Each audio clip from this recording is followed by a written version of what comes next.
Não me convide a acampar. Não vou, não quero ficar montando barraca, sofrendo, se livrando dos mosquitos, carregando um rolo solitário de papel higiênico por todo o acampamento, aqueles banheiros coletivos.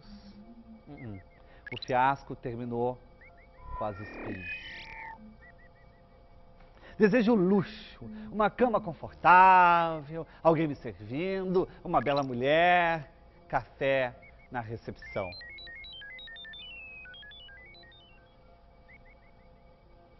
Metade da humanidade passa fome, a outra metade faz regime. Chegou a hora de eu fazer regime. Chega de passar fome, chega, ainda essa fome ideológica. Fazer trilhas não é comigo. Trilhas, tu vai subir uma montanha, tu leva 4 horas para subir uma montanha, olha o pôr do sol durante 2 minutos e tem que descer tudo de novo. É loucura! Não! Bem-vindo à máquina!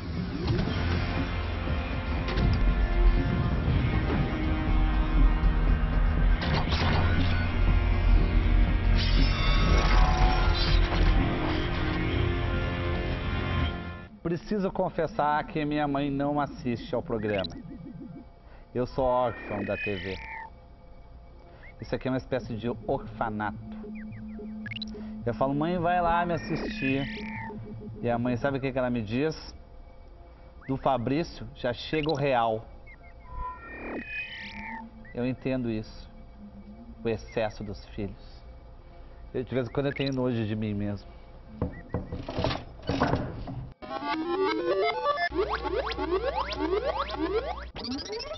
Oh, onde estou?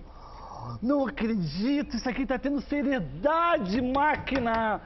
A gente tem um fiador. Se tu entra aqui nesse programa e diz que é bom, tu pode mentir. Tu é um fiador do jornalismo. Fiador, hoje em dia ninguém usa mais isso. Eu preciso. Você não. Preciso. Paulo Marcon, jornalista há 42 anos. Há 42 anos. 42. Como que faz esse cruzamento? Eu olho o teu rosto, não fecha 42 anos. Tu começou... Eu comecei cedo. Não, começou com 8 anos, com 6 anos. Não, estou com 60 anos. Eu comecei muito cedo. Por 10 anos apresentou Roda Viva da TV Cultura, presidiu a Fundação Padre Anchieta e o Sindicato da Indústria Audiovisual do Estado de Santa Catarina. Atualmente responsável pelo site Prado Retumbante, que vai virar um livro. Isso. Vai virar um livro? Vai virar um livro e um documentário. Nossa, tu conseguiu ramificar. Quase o que seria o Prado Retumbante? O Prado Retumbante é a ideia que está por trás da luta pela democracia no Brasil, que vai redundar em 84 na campanha das diretas. E, curiosamente, acabou virando uma minissérie na Globo, só que o meu projeto é anterior. Então, como é um trecho do hino nacional, eu acabei mantendo o nome, que eu acho que é um bom nome para registrar isso que aconteceu naquela época, né? Quem viveu sabe que todo mundo estava na rua naquele momento. Tu tem o vício da história, né, Paulo? Gosto. Quando que aconteceu o cruzamento do jornalismo com a história? Veja só, quando eu tinha 15 anos de idade, eu fiz um teste vocacional, não sabia o que eu queria ser na vida. E no teste vocacional surgiu a ideia de história, letras, e a pessoa que aplicou o teste disse, olha, tem uma faculdade nova aí de comunicação que talvez valha a pena. Naquela época a faculdade de comunicação não era jornalismo só. Eu acabei indo fazer jornalismo, fiquei muito tempo no jornalismo, estou na televisão desde 1980, mas a história nunca me abandonou. Eu acho que no fundo também tem a ver com a história, é uma espécie de reportagem de ontem, né? Você de alguma forma pode recuperar as besteiras que a imprensa cometeu. Tu já desarmou algum preconceito na tua vida? Porque todo mundo tem. Muitos. E qual que foi o mais importante, aquele que tu... Olha, eu acho que assim... Limpou o caminho. Tentar imaginar que por trás de tudo tem um plano pré-concebido, maquiavélico, genial, e não perceber que às vezes tudo é fruto da circunstância. Tu tinha uma teoria da conspiração, tu é meio Em certo paranoico. sentido, né? Eu fui comunista quando eu era jovem. Naquela época, para a gente era tudo preto ou branco. Nós estávamos certos e todo o resto estava errado. Hoje o Brasil vive um pouco isso, em alguns momentos, nessa disputa PT-PSDB, é um pouco isso, né? Quer dizer, um lado acha que o outro é o mal, e não é bem assim, o jogo é mais complicado do que isso. O que não quer dizer, pelo menos na minha visão, que você não deva ter um lado, tomar uma posição na vida. Quer dizer, por exemplo, achar que está tudo resolvido, que está tudo maravilhoso, porque a tua vida individual está boa, é um sinal de que você fez uma escolha, né? Mas, além disso, eu penso que a gente tem que ter um certo cuidado, no sentido de não carimbar as pessoas de cara. Mas tudo que tu ganha, tu investe no projeto. Sim. Tu nunca vai ter conforto. Mas é que ao contrário, eu vivo bem, eu moro em Floripa, tá certo? Eu moro na beira da praia, num lugar chamado Santo Antônio de Lisboa, uma vida muito, muito sossegada e modesta, digamos assim. Sim, mas morar na praia não significa luxo, né, máquina? Não é luxo isso aí, morar na praia. Tu quer que ele fale contigo? Então tá. Ela quer sentir teu toque. Vamos lá. Mexe essa alavanca. Vem. Ela quer sentir safada. Vamos lá, vamos lá. Filhos. Bom assunto. Sensacional. Quantos filhos? 3. 3 filhos. 3 netas. 3 netas. Vou começar pelas netas. Eu tenho 2 de 10 anos e uma de 1 ano. As de 10 são filhas da Ana, minha filha mais velha, que é atriz, trabalha hoje na Rede TV, mora no Rio. E Maria, a mais nova, que tem 1 ano, é filha do Pedro, que tem 27 anos e é o filho do meio. E ainda tem o João, que acabou de se formar aqui na Casper Libero, trabalha em rádio e TV. E eu te diria que a escolha da gente, da minha e da Tatiana, da minha mulher, que é cantora, de morar em Floripa, tem a ver com os filhos, porque eles estavam numa idade de pré-adolescência. E a gente concluiu que ou a gente ia naquela época para Floripa, ou tinha que esperar passar a adolescência e o início da idade adulta para poder ir. Então, há 14 anos eu saí da Globo, fui para a TV Cultura para morar em Floripa. Foi desgastante a experiência de TV Cultura? Foi, tá aqui, ó, cabelinho branco. É difícil estatal. A Cultura não é uma estatal, mas age como se fosse. Tem aquele elefante, claro, né? O que eu acho que é mais difícil é que eu tenho uma ideia... Uma fundação, né? Sim, mas eu tenho uma ideia de que a gente não deve se arrepender das coisas que não fez. Melhor se arrepender das coisas que fez. E assim, quando surgiu o convite... É isso que você está dizendo, você se arrepende? Se eu me arrependo de ter ido para a TV Cultura, sim. Para a TV Cultura não, para a presidência da Fundação, sim, porque acho que não fui capaz de fazer o que eu imaginava. O que tu imaginava fazer? Mudar aquilo ali, fazer com que fosse um organismo vivo, ligado na produção independente, ágil, atuante, conectado com o mundo via internet, e nada disso acabou acontecendo nos 3 anos que eu fui presidente. Estanque até Alguma hoje. coisa mudou e tal, mas eu digo que o arrependimento não tem a ver comigo, no sentido de que às vezes você imagina que é capaz de certas coisas que você deveria pensar melhor antes. Mas, só para deixar registrado, prefiro ter me arrependido de ter feito do que ter tido o convite para ser presidente da fundação, sendo funcionário, já na época há 10 anos, e dizer, não, muito obrigado, deixa que eu fico onde eu estou, entendeu? Foi a tua mais forte experiência política? Não, a experiência política foi a prisão no tempo da ditadura, com 23 anos de idade. Ser um gestor é uma experiência política forte. Sim, mas diferente da de 1975. Em 75 eu era chefe de reportagem da TV Cultura, justamente. O Vladimir Herzog era o diretor de jornalismo. E a gente viveu lá um período de perseguição muito intensa, de 1 mês apenas, no qual eu, digamos, compartilhei as angústias e as dificuldades que o Vlado teve de navegar naquele momento político. E aquilo redundou na morte dele, na minha prisão e na prisão de outros companheiros. Então, não dá para comparar uma coisa com a outra. O impacto que teve a morte do Vladimir na tua trajetória? Olha, foi grande, obviamente. Tu ensaiava um outro caminho antes da morte e acabou eu acho que, tomando outro depois? Sim, no sentido de que até então a militância no Partido Comunista, que na época era clandestino, era o meu projeto. Quer dizer, eu imaginava que a ação política tinha que se dar participando de um partido político que tivesse um projeto de poder. E esse projeto de poder do comunismo era uma utopia, né? Como a gente sabe. E quando eu fui preso e saí da prisão, eu cheguei à conclusão que eu não queria mais esse tipo de ação política. Eu não acreditava mais que as coisas pudessem ser feitas por um grupo pequeno, ainda que bem intencionado. Do outro lado, me fez ser jornalista 24 horas por dia, coisa que até então eu fazia muita política e menos jornalismo, né? O jornalismo é uma espécie de fachada, né? Era claro, porque a gente vivia a luta contra a ditadura, né? Era difícil ser jornalista na ditadura. E tu tinha um encantamento, tu é boêmio, tu é namorador?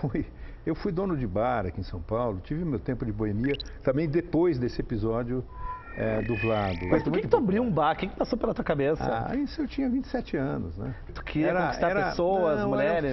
Era um filme que tinha com a Liza Minnelli e o Robert De Niro, cujo nome me escapa agora, que não sei se era o New York ou qualquer coisa assim, que era um filme que ele era um saxofonista e dono de bar e ela era uma cantora e tinha uma coisa romântica que eu achava que o bar pudesse... Tu abriu um bar em função de um filme? Sim. Opa, um monte de coisa que você faz em função de filme, não? Mas eu acho bonito isso. Então era uma coisa assim...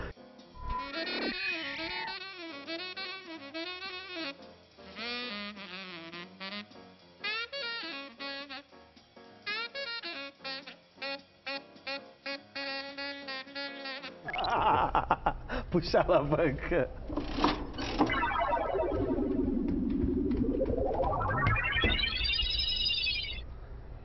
Que isso? Isso é uma... Deixa. Tá bem, gênio da lâmpada. 3 desejos. Quais são teus 3 desejos ao gênio da lâmpada? Olha, eu sou careca que nem o gênio da lâmpada. 3 desejos. Número 1, viver de escrever livro e fazer documentário. É o primeiro. É bom. Já? Número 2. Já é um baita desejo. Ter saúde para isso. Ok. Tá certo. Número 3, viajar muito. É bom, tu pode, se tu conseguir o primeiro... Não, acho que se eu conseguir do meio, o terceiro vem automaticamente. O terceiro é automático, é um bônus.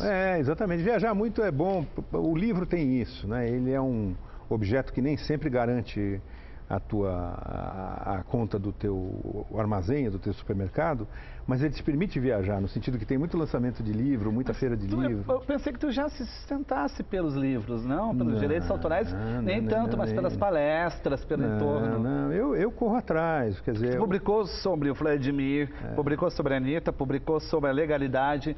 Sobre o Cabeça de Vaca, sobre Fernando Henrique e Lula, o Sapo e o Príncipe, é uma porção, são 13 livros. Mas não dá. Uma repercussão, o Sapo e o Príncipe, né? O Sapo e o Príncipe foi naquela rixa política. Foi legal, acabou dando... Eu virei candidato a intelectual do ano, veja só.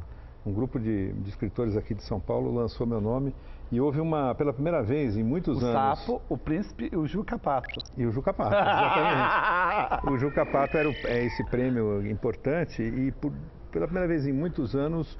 houve uma disputa, porque foi lançado também o nome do Luiz Gonzaga Beluso, economista, ex-ministro e palmeirense. Eu nunca fui ministro, sou corintiano. E o Beluso ganhou por 70 votos, em 670 votos, de escritores. Então foi legal, e agora eu estou planejando lançar o Sapo e o Príncipe 2. Que seria o quê? É o colibri. Não, é uma... a Dilma. Não, exatamente, é uma reedição do livro que atualiza a história, porque o Sapo e o Príncipe pega desde o nascimento do Fernando Henrique até a posse do Lula. E o cruzamento das biografias de ambos. E o Fernando Henrique, na verdade, possibilitou a eleição do Lula. Não, a capa do livro é uma foto do Fernando Henrique fazendo campanha para o Lula em 78. Perfeito. Né? E agora a ideia eles estão de novo aí, como cabos eleitorais da Dilma e do Aécio Neves. Então, novamente vai haver um embate entre Lula e Fernando Henrique. Mas é um falso antagonismo. Eu acho que me perdoem ambos, mas um queria ser o outro. Eu penso nisso, porque eu acho que o Fernando Henrique, ele nunca me falou isso, talvez nem concorde com a ideia, mas ele tem uma certa admiração por esse caráter popular e de contato direto com o povo que o Lula tem. E o Lula também nunca me disse isso, e também não sei se admite, tem uma admiração pela, digamos, estatura intelectual do Fernando Henrique. No Palácio do Planalto, uma cena que o país esperou por 40 anos.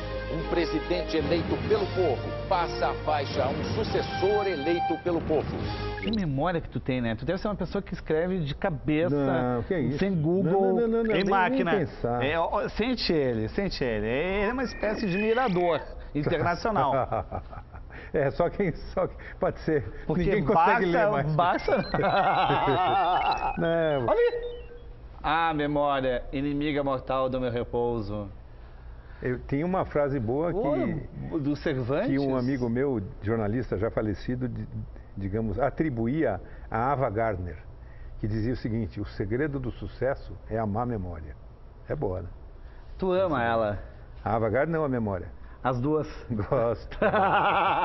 Se não fosse a memória, eu não lembrava da Ava Gardner, tá certo?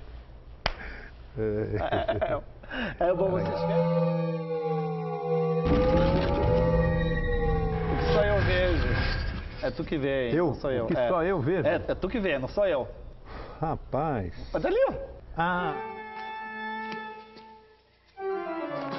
Agradeço que tenha vindo. Obrigada. Como ousa se portar de maneira tão impertinente e arrogante? Como ousa agir assim diante da senhorita Freeman? Não tinha mais ninguém a quem recorrer. Deve estar bem óbvio que seria impróprio eu me interessar mais diante das circunstâncias. Sim, é óbvio. Por que Mulher do Tenente Francês? Olha, esse filme me economizou uns anos de terapia. Porque a história é muito interessante, é a história desse casal do século XIX que, digamos, se passa dentro de um filme. E os atores que interpretam o casal, a mulher é a Meryl Streep, no auge da beleza dela, tem um caso de amor naquele set de filmagem. E o resumo da história é que, na verdade, o ator que contracenava com a Meryl Streep, cujo nome eu não me lembro agora, se apaixonou pela personagem e não pela atriz. Então, e muitas vezes na vida você acaba se apaixonando por uma pessoa que não é aquela, por uma projeção. Quando eu descobri que eu já tinha feito essa besteira, eu economizei. Mas quem foi a... Foi uma ex-namorada, digamos assim. Mas fala o nome, já que jamais não dá... saberás. 28 anos de casamento, não dá pra contar isso? Não, isso está prescrito o crime, porque é anterior. Sim, então não pode contar? Não. Tu acha que pode ter uma recaída ela? Não. Tu tá charmoso. Não, tô bem ainda, não dá pra enganar. Eu diria o seguinte, foi uma descoberta. Tu viu que máquina que eu tô tentando... cavar.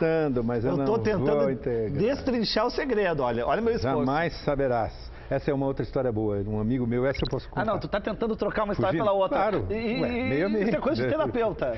Não é bom? Pai, troca. Não, então, é um amigo meu que frequentava meu bar, jornalista, bebia muito. E um dia ele entrou num táxi, já meio tomado, assim. E o taxista falou assim: "Pra onde vamos, doutor?" E ele falou assim: "Jamais saberás." E ficou ali. Então é esta senhora jamais. O que mais te excita numa mulher? O tornozelo. Tornozelo? Não é bom? Mas é tornozelo? Por isso que tu foi morar na praia. Fica vendo ali os tornozelos. Porque em São Paulo seria uma loucura, né? Seria só em etapas. Mas um belo tornozelo é uma coisa bonita. Do teu jornalismo, qual que foi teu grande momento que tu sentiu realmente valeu ter feito isso? Olha, teve algumas coisas interessantes que aconteceram aqui e acolá. Por exemplo, em 1981, o João de Barros, que era um repórter aqui de São Paulo, e eu fizemos uma série no Fantástico sobre a seita do Reverendo Moon. E acabou que, ao final da série, a seita saiu do Brasil, em função da repercussão que as denúncias provocaram. Acabou voltando. É impressionante. Depois disso, eu fiz um belo documentário sobre o Timor-Leste, que foi finalista de um prêmio de cinema brasileiro. E eu diria que o principal foram as 500 e tantas entrevistas do Roda Viva, né, que era uma experiência semanal de fazer um mergulho num determinado tema, às vezes até mesmo de um autor, ou de um personagem, ou de um político. Outra experiência que eu tive foi aqui na Gazeta, duas, né? Uma, o Abril Vídeo, em que eu fazia um programa com a Silvia Popovic, quando a Gazeta tinha uma parceria com a Editora Abril nos anos 80, e depois, no início dos anos 90, um programa que até um companheiro que está na câmera aqui estava mencionando, Fogo Cruzado, que era muito legal, porque tinha debates absolutamente fora da casinha, digamos assim, para a época. Não durou muito tempo, mas foi bem legal, né? Eu tive uns 40 empregos na vida, então fiz muita coisa. Fiquei muito tempo na cultura, mas fiz muito mais coisa também. O tempo esquentava nos debates comandados pelo jornalista Paulo Marcum, aqui na TV Gazeta. A sambista Leci Brandão, por exemplo, não escondeu que não gostava nada da presença de modelos nos desfiles de carnaval. Está invertendo, sabe, as coisas. Quando você diz que seu lugar no carro, tudo bem, seu lugar no carro, mas antigamente os destaques da escola, que estão sendo também colocados de lado, é que vinham nos carros. Tu perdeu alguma grande entrevista? Alguém que tu queria? Eu perdi, claro, com certeza. Muitas de personagens que nunca foram ao Roda Viva. Por exemplo, o Chico Buarque nunca foi. A Fernanda Montenegro, eu me ajoelhei. Chico Buarque, o que tu pergunta aí ao Chico Buarque? Que eu posso responder pelo Chico, pode perguntar para mim. Então vou perguntar. Chico, eu queria saber por que você largou a arquitetura? Eu tinha uma propensão em engenharia. Caramba, nunca me disseram isso. Sempre que um poeta fica em dúvida, ele escolhe uma terceira via. Eu escolhi as mulheres. Que as mulheres reúnem o melhor da arquitetura com o melhor da engenharia. Na engenharia, não sei por quê. Eu não sei, mas eu tinha que fechar a resposta. Entendi. Mas na verdade é isso. Chico Buarque. Fernanda Montenegro, uma vez eu me ajoelhei aos pés dela, juro. De verdade? Juro, fisicamente. Aí no aeroporto, ela falou, menino, levanta daí. Eu falei, não, Fernanda. Ela ficou com medo, né? Ela ficou com só medo. Se você... Vai lá que tu quer fazer alguma coisa. Só se você... eu falei para ela, só se você jurar para mim que vem no Roda Viva. Ela falou, tá bom. Aí eu levantei, ela falou, não, mas eu não vou, não. Eu falando, pensando bem. Eu falei, mas puxa vida, você seria tão bacana, né? Eu cito dois personagens assim. O que é, máquina? O que aconteceu? Inimigo secreto, o terror, a guilhotina. Aquele momento que é obrigado a falar mal de alguma personalidade. Te prepara. Vamos lá. Extrema unção. Vem. Vem com calma. Sem ansiedade. Roberto Justus. Puxa vida. Falar mal mesmo. Fala mal do Roberto Justus? Ah, o que ele tem? O que tu acha dele? Eu acho que ele tem sucesso demais, né? Não, ele acaba deixando. Não, tem que ser mais assim, mais radical. Ser, tipo assim, de verme pra baixo. Pô, não, aí você vai querer me compatibilizar com o Roberto. Exato, mas eu ele sabe que é mais... Um topete grande demais. Você gosta do topete dele? Você, então, deve ter inveja. Tu tá rindo de mim. Não é pra falar mal de mim. Não, mas olha o topete do Roberto Justus. Não é de mim. Tu tá me chamando de careca. Não, eu não tenho nada a ver com isso. E ele tem um sorriso... Falso. Permanente. Falso. Imutável. Ele tem aquele sorriso de dentista, né? É aquela coisa que ri o tempo todo. Ele parece um boneco de cera, ele parece... Mas quando ele fica mal, eu não gosto quando ele fica mal ali, quando ele é o patrão. Mas tu acha que ele é reprimido sexualmente, né? Ah, não sei. Mas tu olha aquele olhar dele, aquele olhar plastificado, ele é reprimido, né, Roberto Justus? Não sei te dizer. Tu sente. Uma sugestão pro programa. Você devia pedir pros candidatos à máquina para eles fazerem a lista. Eu teria uma lista tão terrível de inimigos secretos. Então fala. Mostra. Não, cita um então. Quer ver se tem um homem agora. Se tem um homem de Florianópolis. O general Newton Cruz. Newton Cruz. Ok. Chefe do SNI. Foi no Roda Viva e se recusou a responder as perguntas ali. Não respondia nada. E aí uma hora eu cheguei, foi uma das poucas vezes que eu, não digo que eu perdi a paciência no Roda Viva, mas eu arrisquei um pouco, que foi, uma hora eu cheguei para ele e falei, general, eu acho que o senhor devia responder as perguntas. O senhor está sentado nessa cadeira, é uma cadeira confortável, diferente da cadeira do dragão que usavam no DOI-CODE, onde as pessoas, para falar, tinham que tomar choque. Bah! E ele ficou indignado ali, quase levantou, foi embora, mas acabou respondendo. Eu não tenho culpa de nada. Eu tenho certeza. Você tem Essa certeza? cadeira, não, se eu tenho certeza, assim, essa cadeira é exatamente para isso. Ela tem uma grande vantagem. A cadeira para quem está aqui deve dizer a verdade. Exatamente, ela tem uma grande vantagem em relação às cadeiras da ditadura. Que também tem dava um fundamento. choque, essa não dá.